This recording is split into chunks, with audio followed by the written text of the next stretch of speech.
Joining us on the line right now is Congressman Frank Wolf from Virginia's 10th Congressional District. He is calling for a select committee on Benghazi. Congressman Wolf, thanks for joining us this morning. Good to be with you. Good morning. Before we get into your calls for the select committee, I want to just run through what some of the Democrats are saying about Benghazi right now. You may have heard that Jay Carney, the presidential spokesman at the White House, has made the case that this is rather old news. Benghazi happened a long time ago. And then you'll remember when Secretary of State Hillary Clinton testified, she asked the rhetorical question, what difference at this point does it make? Add now to that Eleanor Holmes Norton, who says about Benghazi, what's the big deal here? What would you say to them, Congressman?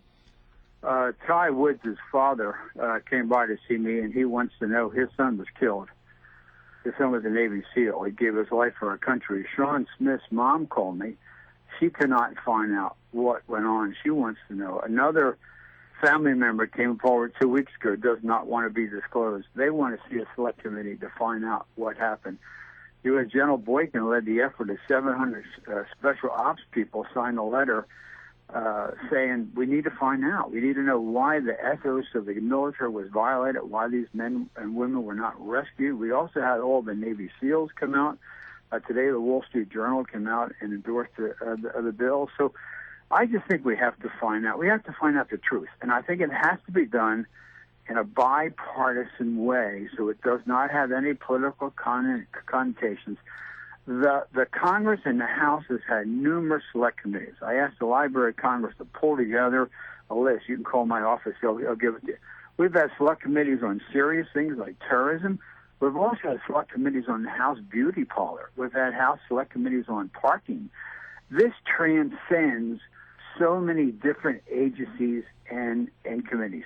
The Department of Defense was involved. So you really have to have the Armed Services Committee looking at this. The Intelligence Committee has to be involved with Mike Rogers and them because all the intel agencies were involved. The state foreign operations has to be involved because the State Department was involved. And the judiciary should be involved because the FBI is leading the investigation and you want to find out what are the witnesses saying. So I think you have to find out. We really need the truth and a fair, open, and I must stress, a bipartisan way whereby Senator Graham the other day said we pool the resources. We pulled together. This is similar to what was done in 9/11. If you recall, there was a lot of people who were opposed to the 9/11 Commission, but they sort of pulled everything together. So I think you have to do it to find out the truth. One hears that one of the persons who is against this is the Speaker of the House. Well, I don't know that the Speaker is against it. The Speaker said he's open to it. I don't think it's fair to say that he's opposed to it. He said he wants regular order, but he has said he's still open to it. And I believe that now after the hearings that were held the other day, we had 3 federal employees who really risked their careers. Hicks has now paid the price. I mean, he will not have a very bright career probably at the State Department. They have come forward. And I think after that hearing, I think it's pretty clear now you're really going to have a select committee to bring everybody together. But no, the Speaker is not saying that he's opposed to that. He thought at this time the process, but I think we're at the point now we need.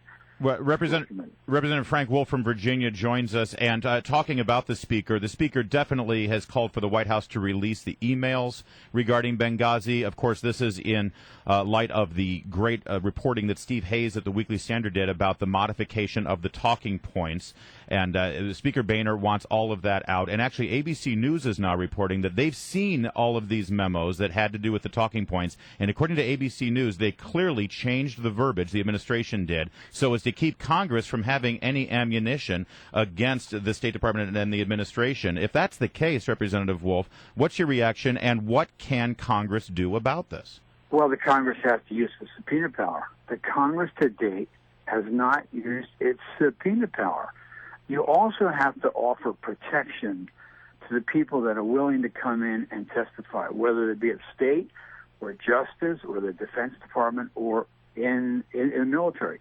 I mean, if you're 50 years old, you have 2 kids in college, one at Virginia Tech, one at JMU, and you got a mortgage on your house, and you got 7 years to go to retirement, you just need to offer protection. Now people have seen what happened to Mr. Hicks. So I think you need to use subpoena power to provide protection, make sure they have adequate counsel.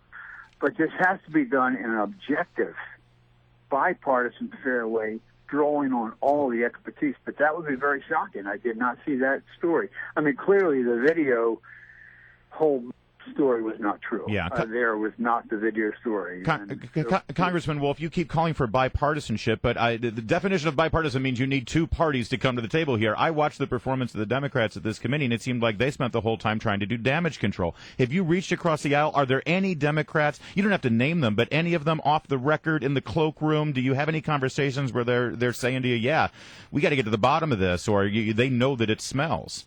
No, I don't have any Democrats that are on. We have 141 co-sponsors. I do not have any Democrats. But if you follow the hearings carefully, while there were some comments, there were also some Democrats who said, we need to get more information. We need to find out. We need to talk to the Defense Department. We need to talk to the State Department. So I think the only way to do it now at this point to restore the confidence is to have a select committee, bipartisan members from Intelligence Committee, Armed Services Committee, Government Operations Committee, Judiciary Committee, Foreign Affairs, have 90 days, put this thing on a fast track. But right now you can't do that because the Judiciary Committee is working on immigration. They're working on the gun control issue.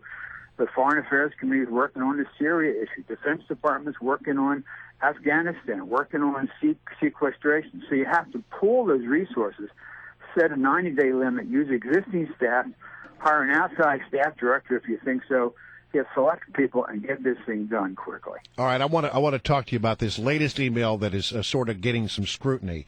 It comes from the Assistant Secretary of Near Eastern Affairs, Beth Jones, and in it, this is one day after Benghazi. She is recounting how she has had a conversation with the Libyan ambassador, and the Libyan ambassador said, well, I think maybe it may have been some of Gaddafi's old people who did this. And she says, I told the Libyan ambassador that the group responsible for this attack was Ansar al-Sharia.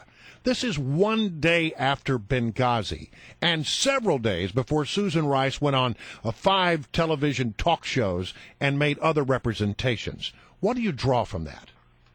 Well, I think you were in the middle of a political campaign, and they wanted to give the impression that, bin Laden was dead, al-Qaeda was on the run.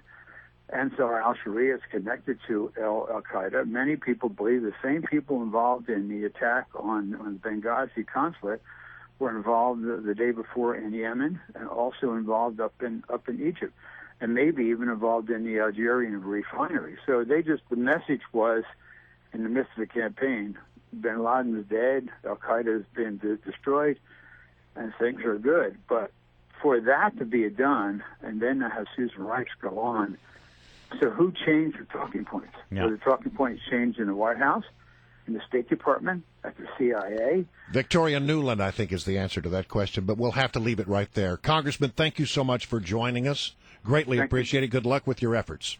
Thanks so much.